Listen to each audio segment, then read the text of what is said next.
I went to talks that addressed easier issues to deal with than that. That's going to be clanging around in my head for a while. Okay, I went to a talk on mastering heart failure management by Salman Rahman and Laura Derry.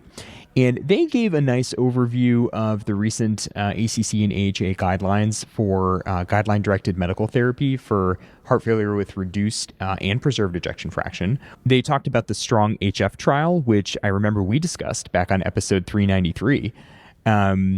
That trial really established firmly that getting patients with heart failure who are hospitalized for acute decompensation started on all the pillars of guideline-directed medical therapy really should be an urgent priority for those of us who do inpatient medicine.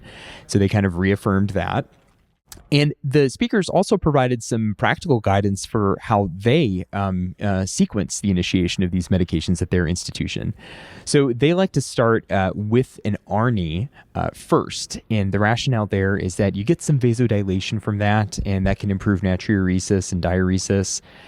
They then go to the MRAs because there's a mild diuretic effect and a potassium sparing effect, as we know, that can be useful if you're running into issues with hypokalemia.